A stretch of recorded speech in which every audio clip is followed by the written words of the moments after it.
बिस्मिल्लाहिर्रहमानिर्रहीम। अस्सलाम वालेकुम नाज़रीन, आप यूट्यूब चैनल देख रहे हैं। मैं इमरान खान हूँ। सबसे पहले तो डोनाल्ड ट्रंप ने बाकायदा वीडियो जारी कर दी है खार्क के जजीरे के ऊपर जो अटैक किया अमेरिका ने, और वीडियो के ऊपर लिखा है अनक्लासिफाइड।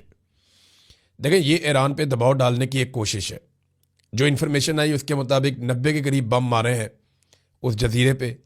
और जजीरा आपको पता है, मैंने पहले बताया था कि ये 20 मुरबा किलोमीटर का एक छोटा सा जजीरा है, कोई बहुत बड़ा तो है नहीं। तो यहाँ पे अमेरिकन एयरफोर्स ने B-2 बॉम्बर्स का इस्तेमाल करके 20 के करीब बम मारे हैं। अब याद रखिएगा कि ये कोई ऐसी जगह नहीं है जहाँ पे कोई एटमी असासे हैं या कोई मिसाइलों की साइट्स हैं, ऐसा कुछ नहीं है। यहाँ सिर्फ तेल की तनसीबात हैं और उन तनसीबात को चलाने के लिए एक थोड़ा सा स्ट्रक्चर है, या कोई थोड़ा बहुत यहाँ पे मिलिट्री की मौजूदगी हो सकती है दिफाई नुक्ता नज़र से। अब अमेरिका ने दावा किया है उन्होंने सिर्फ कुछ इंफ्रास्ट्रक्चर को नुकसान पहुंचाया जो दिफा के साथ मुंसलिक है। इसको एक वार्निंग के तौर पे लिया जा रहा है। ऐसा लगता है कि अमेरिका ने ईरान को धमकाने की कोशिश की है कि हम बड़े पैमाने पर जजीरे को तबाह कर देंगे और 90% ईरान की जो सलाहियत है जिसके ज़रिए से वो एक्सपोर्ट करता है ऑयल को, वो उसको डैमेज करेंगे। फिर ईरान को दोबारा से काम करना पड़ेगा। लेकिन ईरान ने पहले ये कहा था कि अगर ऐसा कुछ किया गया, हमारे तवानाई के इंफ्रास्ट्रक्चर को नुकसान पहुंचाया गया, तो हम पूरे खित्ते में यही करेंगे। हमारा तेल नहीं बिकेगा, हमारी बिजली नहीं चलेगी, तो फिर किसी का भी तेल नहीं बिकेगा, किसी की भी बिजली नहीं चलेगी और अमेरिका के मफादात खित्ते में डैमेज कर दिए जाएंगे। अब देखते हैं ईरान इसका रद्द-ए-अमल क्या देता है, क्योंकि ये एक आग है जिससे अमेरिका ने खेलना शुरू किया है। यहाँ पे तेल की बहुत बड़ी बड़ी और भी तनसीबात हैं। डोनाल्ड ट्रंप ने एक तरह की ये धमकी है, जिस तरह वो वीडियो जारी की, वो वीडियो जारी करने का मकसद भी यही है, अनक्लासिफाइड उसके ऊपर लिखा हुआ है, ताकि ईरान देख ले और उसको पता चले कि जनाब हम ये कर सकते हैं और इतना करीब अगर हम आ गए हैं तो हमें आइडिया है कि हम ये तनसीबात तबाह कर सकते हैं। अब उसके रद्द-ए-अमल में यूएई ने कुछ चीज़ें की हैं और कुछ चीज़ें यूएई कर सकता है। नंबर एक तो ईरान ने खार्क और अबू मूसा जैसे जजीरों पर हमलों के बाद यूएई की आवाम के लिए और आबादियों के लिए एक अपील जारी की है फौरी तौर पे। जो दुबई की आबादी है यूएई की, उन्हें और वहाँ के जो अवाम है उन्हें एक अपील की है ईरान ने ये 2 जजीरों पे हमले के बाद। और उन्होंने कहा जी अपने नुकसान से बचने के लिए जितने भी शहरी हैं वो अपने शहरों में मौजूद बंदरगाहों से या जिन टर्मिनल्स के ऊपर जहाज़ आकर लंगर अंदाज होते हैं, बहरी जहाज़, उन टर्मिनल से और जो अमरीकी ठिकाने हैं जहाँ जहाँ पे या जहाँ पे अमेरिकन ठहरे हुए हैं, इन जगहों से अपने आप को दूर रखें। और साथ ईरान ने यह कहा कि वो अमरीकी मफादात वाले तवानाई से मुताल्लिक तनसीबात को निशाना बनाएंगे, तो फ्यूचर में लोग अपने आप को दूर रखें। फिर एक अटैक किया है यूएई ने एक ऐसी जगह पे जिससे एक नई किस्म की सिचुएशन डेवलप हो जाएगी। देखिए, अमेरिका के लिए सबसे बड़ा पंगा है कि कुछ ना कुछ करके आबनाए हुर्मस को खुलवाना है, क्योंकि उसको खुलवाने में अमेरिका अभी तक मुकम्मल तौर पे नाकाम रहा। अमेरिका को आइडिया नहीं था कि ईरान इतनी ताकत के साथ इसको बंद कर लेगा। हालांकि ये एक रिपोर्ट है जो मैं आपके साथ शेयर करने जा रहा हूं कि बाकायदा वॉल स्ट्रीट जर्नल ने ये रिपोर्ट शाया कर दी है, जिस रिपोर्ट में ये बताया गया कि ये जंग शुरू होने से पहले एक मरतबा नहीं कई मरतबा अमेरिका के जॉइंट चीफ ऑफ स्टाफ के चेयरमैन ने डोनाल्ड ट्रंप को बताया और उनकी इंतजामिया को बताया कि ईरान आबनाए हुर्मस को बंद कर सकता है और एक बड़ी मुसीबत पड़ जाएगी।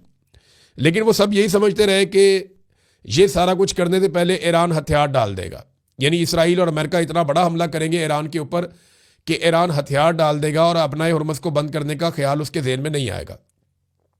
लेकिन ये हुआ, उन्होंने आबनाए हुर्मस बंद कर दी और अब सूरत हाल आपके सामने है, वो खुलवा ही नहीं पा रहे। तो एक अटैक किया ईरान ने यूएई में, और ये फजीरा की बंदरगाह पे हुआ है। फजीरा की बंदरगाह पे एक बहुत बड़ा ऑयल का डिपो है, यानी इस रीजन में जो ऑयल के डिपोज हैं उनमें जो सबसे बड़ा है उनमें से एक है, और ये यूएई के अंदर तेल जखीरा करने का डिपो है। इसके ऊपर अटैक किया, वहाँ पे ड्रोन हमला हुआ और आग लगी हुई है बड़ी शदीद। अच्छा, आग लगने के बाद आप इस डिपो को इस्तेमाल नहीं कर सकते, बहरी जहाज़ वहाँ पे अब नहीं आएंगे। जो रीफ्यूलिंग होती है बहरी जहाज़ों की वो यहाँ से होती है और इस फैसिलिटी को इस्तेमाल किया जा सकता है। यानी अगर आप आबनाए हुर्मस को इस्तेमाल नहीं कर पा रहे तो देखें ना, अगर आप ये नक्शा देखें आप एक मरतबा खलीज का, आपको नज़र आएगा एक खलीज फारस का इलाका है। यहां से जितना तेल निकलता है वो आबनाए हुर्मुज़ से होकर गुजरता है। लेकिन अगर ये रास्ता बंद कर दिया जाए तो ज़मीनी रास्तों को इस्तेमाल करें जो बहुत महंगे पड़ते हैं, लेकिन तेल की तरसील जारी रह सकती है और आबनाए हुर्मुज़ को बाईपास किया जा सकता है अगर ज़मीनी रास्तों से रेड सी की तरफ चले जाएं तो, या ओमान की किसी बंदरगाह को या कुछ एरियाज को इस्तेमाल कर लिया जाए तो ईरान ने इसी पेश नज़र इस बंदरगाह को डैमेज किया है। वो इसीलिए कि ये बाईपास करती है आबनाए हुर्मुज़ को। और एक चीज़ और जो ईरान करने जा रहा है वो बहुत ख़तरनाक है। ईरान बड़ी तेज़ी से जो यमन के साथ मामलात हैं वो कर रहा है। अगर वहाँ पे मौजूद हौसी फोर्सेस वो बाब मंदब को बंद कर देती हैं तो फिर तो कहानी बहुत हद तक ख़त्म हो जाएगी पूरे रीजन की। याद रखें, इस पूरे खित्ते में दो बहुत इंपॉर्टेंट जगह हैं, एक आबनाए हुर्मुज़ है और इसी तरह एक और बहुत इंपॉर्टेंट जगह है जिसको कहते हैं बाब मंदब। ये ज़रा आप गौर से देखें, ये आपको समंदर में एक एरिया नज़र आ रहा है। इसके एक तरफ यमन है, एक तरफ जबूती है, या एक तरफ आप सोमालिया भी कह सकते हैं, वो उस तरफ है। तो ये अफ्रीका और गल्फ ममालिक के बीच में एक पट्टी जाती है पानी की जिसे रेड सी कहते हैं। आगे जाके सऊदी अरब आ जाता है और यही वो रास्ता है जो स्वेज कनाल से मिस्र से होता हुआ गुजरता है और यूरोप के पास चला जाता है। तो यूरोप को जितनी भी तरसील होती है पेट्रोलियम की या रॉ मटेरियल की, या जितनी भी चीज़ें यहाँ से एक्सपोर्ट होकर यूरोप जाती हैं वो इसी बाब मंदब से होकर गुजरती हैं। चाहे पाकिस्तान बना रहा है, चाहे इंडिया बना रहा है, चाहे अफगानिस्तान, कोई भी कहीं से भी कोई चीज़ जा रही है, या गल्फ ममालिक से चीज़ें जा रही हैं, या इवन जो सामान जाता है अफ्रीका से वो भी ये यहाँ से होकर गुजरता है रेड सी में से, और आगे से ये चला जाता है स्वेज कैनाल से होता हुआ यूरोप की तरफ। अब अगर बाब मंदब को बंद कर दिया जाता है और ईरान इसमें भी कामयाब हो जाता है अपने इत्तेहादियों के साथ मिलकर या यमन के साथ मिलकर, तो फिर बहुत बड़ी मुसीबत बन जाएगी। यमन बड़े लंबे अरसे से जंग लड़ रहा है और वो बड़े तगड़े हैं, वो ये काम जानते भी हैं और वो समंदर को कंट्रोल करना भी जानते हैं, उनकी बड़ी एक्सपर्टीज है इसमें। ये वही एरिया है यमन का जिसके बारे में मैंने आपको बताया था कुछ अर्सा पहले कि सऊदी अरब ने यूएई के ऊपर अटैक किया था कि यूएई वहाँ पे अपना कंट्रोल करना चाह रहा था कि बाब मंदब पे यूएई का कंट्रोल बेहतर हो जाए। लेकिन अब यूएई खुद एक मुसीबत में, वहाँ पे बम गिर रहे हैं। तो ऐसी सूरत हाल में यूएई का कंट्रोल सूडान के ऊपर भी कमज़ोर हुआ है। अगर आपने मेरी एपिसोड देखी तो मैंने आपको बताया था कि सूडान के अंदर यूएई मुदाखलत कर रहा है और लीबिया से खलीफा हफ्तार, जिसके साथ पाकिस्तान के फील्ड मार्शल आसिम मुनीर ने मुलाकात भी की थी हथियार देने के लिए, वो भी सपोर्ट कर रहा है, यूएई भी सपोर्ट कर रहा है, पाकिस्तान का मौजूदा मिलिट्री रिजीम भी इसके अंदर इन्वॉल्व है और ये सूडान के अंदर हालात ख़राब कर रहे हैं। वहाँ पे सोना बहुत ज़्यादा, मैंने आपको बताया था। अब जैसे ही सूडान के ऊपर यूएई की जो मलेशिया है उसका कंट्रोल कम हुआ, यूएई की तवज्जो हटी, तो फौरी तौर पे सूडानी फ़ौज ने इलाके फ़तह करना शुरू कर दिए और वहाँ पे एक बहुत बड़ा नुकसान हुआ। चाहे खलीफा हफ्तर है, चाहे वो यूएई है, चाहे उनकी सपोर्ट जिस मलेशिया को उन्होंने किया वो है, उनको नुकसान हुआ और वहाँ पे कंट्रोल जो है वापस सूडान के पास जा रहा है। तो ये बात कहाँ से कहाँ निकल गई। तो बाब मंदब अगर यहाँ पे भी कंट्रोल होता है तो फिर ईरान की ग्रिप बहुत ज़्यादा हो जाएगी और एक उन्होंने फैसिलिटी को अटैक कर दिया है। लड़ाई इसी तरह से लगता है कि अब बढ़ती चली जाएगी। नाज़रीन, अमरीकी फ़ौजियों पे अब तक जो हमले हुए हैं उनमें एक बड़ा खौफनाक हमला कुवैत के अंदर हुआ है और अब इसके ऊपर रिपोर्ट्स आ रही हैं। द यरूशलेम पोस्ट ने, इसराइली अखबार ने इसके बारे में लिखा कि शईबा बंदरगाह पर जो हमला हुआ, वहाँ पे एक फ़ौजी अड्डा है अमेरिका का, उसको जब निशाना बनाया गया तो 30 अमरीकी फ़ौजी निशाना बने हैं, जिनमें से 20 की हालत अभी भी तशवीशनाक है और बुरी हालत में उन फ़ौजियों को यहाँ से मुंतकिल किया गया है। अमेरिका के तैयारे अब तक कितने तबाह हो गए हैं, हम उन सारी खबरों का जायज़ा ले लेते हैं जिनमें अमेरिकन तैयारे गिरने या तबाह होने का जिक्र है। एक तो शुरू में कहा गया फ्रेंडली फायर के अंदर 3 तैयारे अमेरिका के तबाह हो गए, तो 3 तो वो हो गए, ये जेट थे अमेरिकन फाइटर जेट्स, बड़े महंगे। फिर एक तैयारे के बारे में खबर आती है वो इराक में गिर गया। फिर एक शुमाली ईरान के अंदर तैयारा गिरने की खबर आती है, तो ये 5 हो गए।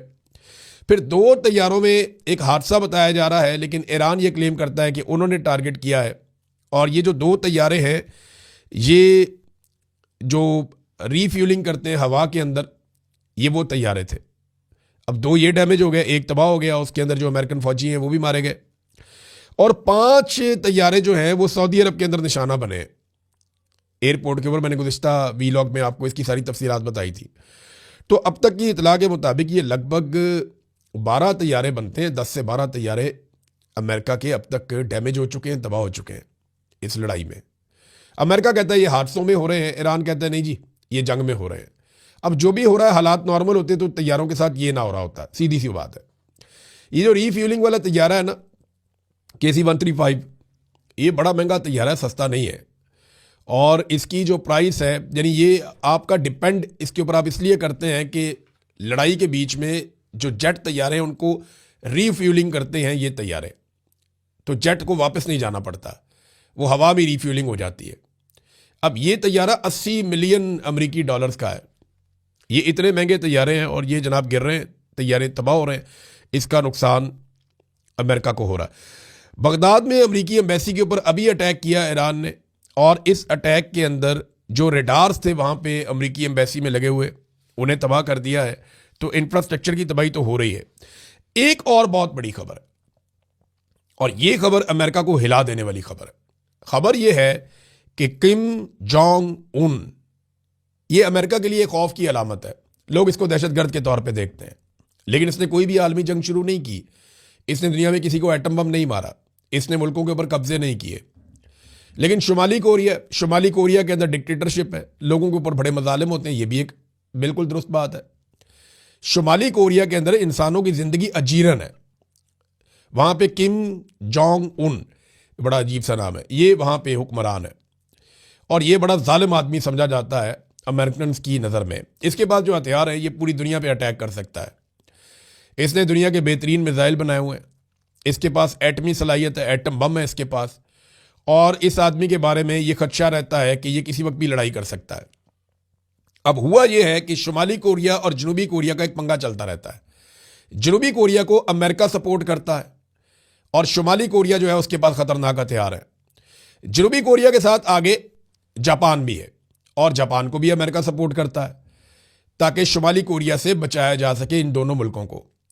अभी जो लड़ाई हुई है, इसराइल को महफूज बनाने के लिए, जब अमेरिका के सारे रडार तबाह हो गए मिडिल ईस्ट में, तो अमेरिका ने जनूबी कोरिया, जो अमेरिका का इत्तेहादी है, जिसको अमेरिका बचाना चाहता है शुमाली कोरिया यानी किम जोंग उन से, तो वहाँ से अमेरिका ने रडार के सिस्टम और जो एंटी एयर डिफेंस का पूरा उनका सिस्टम है, वो वहाँ से उठाए और वो सारे शिफ्ट किए इसराइल की तरफ, ताकि कम से कम इसराइल को बचाया जा सके, क्योंकि यहाँ पे तो खित्ते में जंग नहीं लगी हुई जनूबी कोरिया में।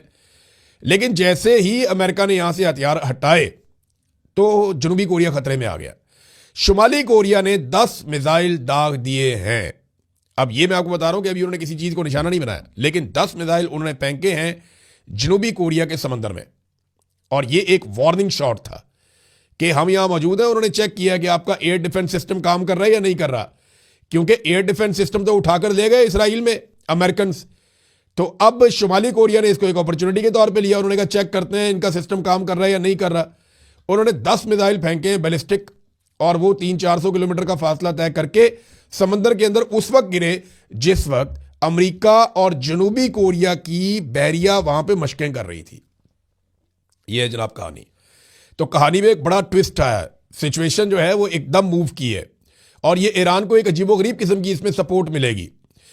अमेरिका अपने हथियारों को लेकर जाता है मिडिल ईस्ट की तरफ, तो उसके दूसरे इत्तेहादी जो है वुल्नरेबल हो जाते हैं, उनको मार पड़ती है। और अगर हथियार उठा के वहां लेकर जाता है तो फिर क्या, कहां से उठाएगा हथियार? अमेरिका को हथियारों की कमी का सामना करना पड़ रहा है। अब अपनी हिफाजत के लिए जो अमेरिका में उसने हथियार रखे हैं वो निकालेगा बाहर, तो ये एक नई सिचुएशन होगी, कौमी सलामती का भी इशू बन जाएगा। अमेरिका बहुत बुरी तरह फंस गया, उसने अपने इत्तेहादियों को भी फंसा दिया। और किम जोंग उन का इस मौके पर 10 मिसाइल फायर करना ये कोई छोटी बात नहीं है, बहुत बड़ी बात है, इंटरनेशनल खबर है। और उस वक्त करना जब अमेरिका और जनूबी कोरिया वहां पे मशकें कर रहे हैं, और अमेरिका अभी हाल ही में वहां से उठाकर एयर डिफेंस का पूरा सिस्टम इसराइल लेकर गया है। ये जनाब एक तरह का ऐलान जंग है किम जोंग उन की तरफ से। अब अमेरिका बिन्नत तरलई करेगा, अगर यहां पे लड़ाई करेगा तो एक बड़ी नई मुसीबत में फंस जाएगा।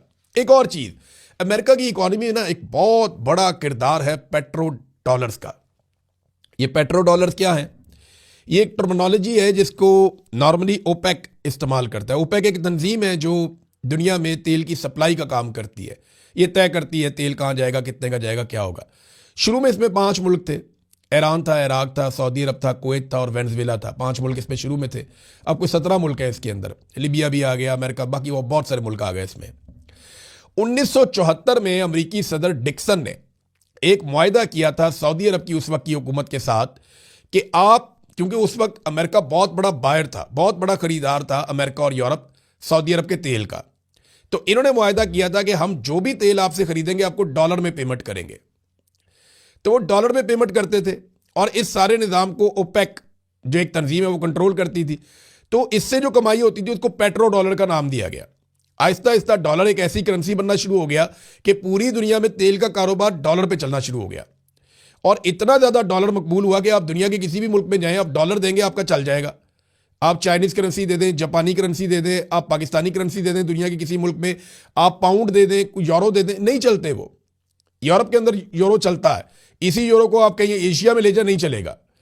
डॉलर दुनिया के हर मुल्क में एक्सेप्ट किया जाता है, वो एक आलमी करेंसी बन गया पेट्रो डॉलर के जरिए से। यानी दुनिया की पेट्रोलियम मसनूआत की जो एक तरसील है वो डॉलर के जरिए से हो रही थी। फिर आहिस्ता आहिस्ता अमेरिका ने पेट्रोल इंपोर्ट करना कम कर दिया क्योंकि अमेरिका ने खुद अपना पेट्रोल बड़ा बंदोबस्त कर लिया।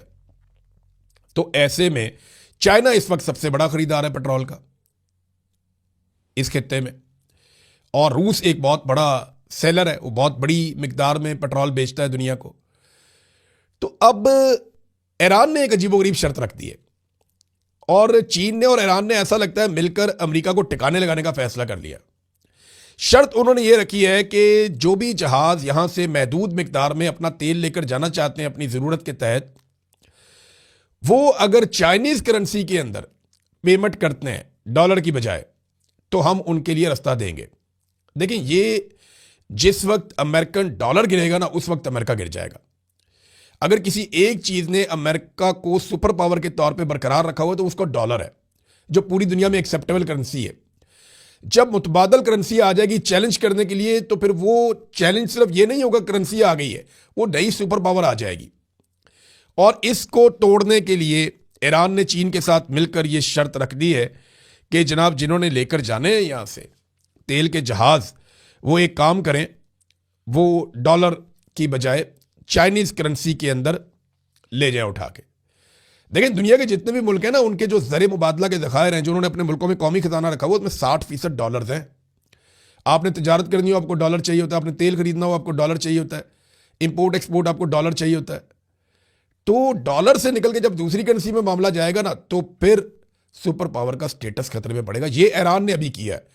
ये एक आगाज़ है, एकदम तो नहीं होगा, लेकिन एक आगाज़ किया है ईरान ने, और इस शर्त से आपको आइडिया हो जाएगा कि ईरान कहाँ हिट करना चाहता है और ईरान के साथ कौन कौन है। नाज़रीन, ये जो लड़ाई अमेरिका ने लड़ी है ना, या डोनाल्ड ट्रंप ने जो काम डाल दिया है, ये अमेरिका के गले पड़ेगा और डोनाल्ड ट्रंप बहुत बुरी तरह इसमें फंस जाएगा। इसकी गवाही मैं आपको देता हूं कैसे। ये एक खबर है, एक इंटरव्यू दिया अमेरिका के नायब सदर ने, जेडी वेंस। इन्होंने एक इंटरव्यू दिया और इंटरव्यू देते हुए उन्होंने कहा जी कि आप सदर ट्रंप को क्या मशवरा देते हैं। तो वो खौफजदा हो गए। उन्होंने कहा जी मैं जेल नहीं जाना चाहता। यानी नायब सदर ने कहा ईरान के खिलाफ हालिया फौजी कार्रवाइयों और वाइट हाउस में होने वाली खुफिया मुशावरत के हवाले से बड़ा मोहतात और पुरस्रार उनका मौक़िफ़ है। उन्होंने कहा कि ईरान पर हमलों के हवाले से वाइट हाउस में एक अहम और खुफिया मीटिंग हुई जिसमें उन्होंने सदर ट्रंप को अहम मशवरे दिए। ईरान हमलों पर ट्रंप को मशवरा, यानी मैं जेल नहीं जाना चाहता कि मैं अब चीज़ें जो है वो ओपन करूं। यानी इन्होंने एक हलचल मच की है उसके इस स्टेटमेंट से कि जनाब ईरान पे हमले की वजह से जेल भी जाना पड़ सकता है, तो फिर ट्रंप तो जेल जाएगा। उन्होंने कहा मशवरों की तफसीलात मैं नहीं बता सकता, मैं जेल नहीं जाना चाहता, इसलिए सदर ट्रंप के साथ जो बात हुई वो मैं सामने नहीं ला सकता। इस मीटिंग की हसासियत ऐसी है वो किसी भी कीमत पर इसे आम नहीं कर सकते। देखें, अमेरिका में बार बार मौजूदा रजीम को समझाया गया था कि ये वाला पंगा नहीं करना, लेकिन ट्रंप ने एप्स्टीन फाइल से बचने के लिए काम डाल दिया। अब ट्रंप के अपने लोग डरे हुए हैं। एक मिथ ये है और ये दावा किया जा रहा है, द टेलीग्राफ ने यह दावा भी किया है कि अमरीकी वजीर जंग पीट हेग्सेथ, इनको जनाब ईरान जंग पे हटाया भी जा सकता है क्योंकि सारी तनकीद का रुख इनकी तरफ जाएगा और बहुत मुमकिन है कि इसको एक ह्यूमन शील्ड के तौर पे इस्तेमाल किया जाए और ये बंदा डोनाल्ड ट्रंप की जगह पे सज़ा भुगत रहा हो फ्यूचर में, क्योंकि इसने बड़े जारहाना बयान दिए हैं ईरान पे अटैक के हवाले से। तो वो जंग जो बड़े शौक से शुरू की थी अमेरिका ने, अब अमेरिकन के गले पड़ी हुई है और उन्हें यह लगता है कि गलत फैसलों की कीमत अदा करनी पड़ेगी। नादरीन, ईरान में जो अब तक लोग शहीद हुए हैं उनकी तादाद 1350 के करीब है और 17,000 से ज़ायद लोग ज़ख्मी हो चुके हैं। अमेरिका को जो लोग मतलूब हैं उनमें से चंद लोग अवाम के अंदर खुले फिर रहे हैं, यानी अली लारंजानी की वीडियोज़ आई, वो अवाम के अंदर घूम रहे हैं, जा रहे हैं, आ रहे हैं। लेकिन दूसरी तरफ नेतन्याहू का कोई पता नहीं कि वो किधर गया और उसकी एक वीडियो के ऊपर सवालात उठाए जा रहे हैं। बहुत सारे लोग दावा कर रहे हैं, लेकिन ये सारी अफवाहें हैं, अभी तक कन्फर्मेशन किसी चीज़ की नहीं आई। अब देखना यह है कि क्या इसराइल वापस नॉर्मल हो पाएगा, क्योंकि इसराइली शहरी एक फोबिया का शिकार हो गए हैं, वो ज़हनी तनाव का शिकार हो गए हैं जिस किस्म की बमबारी उन्होंने गुज़िश्ता 2 हफ्तों के अंदर देखी है। नादरीन, पाकिस्तान के अंदर से कुछ खबरें हैं, मैं आपको अगले वीलॉग में दूंगा, लेकिन एक चीज़ मैं आपको बताता हूं कि एक सहाफ़ी हैं वकास साहब, ये जो मरियम नवाज़ का लग्जरी तैयारा जो पंजाब हुकूमत के या पाकिस्तानियों के पैसों से 11 अरब रुपए से ख़रीदा गया गरीब मुल्क के, वो तैयारा पहुंचा हुआ है वियना में। और सहाफ़ी वकास साहब ये दावा कर रहे हैं कि यूरोप में ये जो तैयारा फिर रहा है ना, ये मरियम नवाज़ का बेटा जिसकी हाल ही में शादी हुई है दूसरी, उसके हनीमून का ये कोई टूर है। ये सहाफ़ी वकास ने दावा किया। देखिए, अगर ये खबर सच साबित हो जाती है कि इस तैयारे में जुनैद सफदर और उसकी अहलिया गए हैं और ये वाकई उनकी ट्रैवलिंग के लिए इस्तेमाल हुआ है, तो ये एक बहुत बड़ा डिज़ास्टर होगा शरीफ ख़ानदान के लिए। ये मुँह छुपाएंगे और लोग इनको नहीं छोड़ेंगे। और जो सहाफ़ी हैं वकास साहब, अगर उनकी खबर दुरुस्त हो जाती है तो ये उनका एक बहुत बड़ा क्रेडिट भी होगा। अब तक के लिए इतने, अपना ख्याल रखिएगा, अपने चैनल का भी। अल्लाह हाफ़िज़।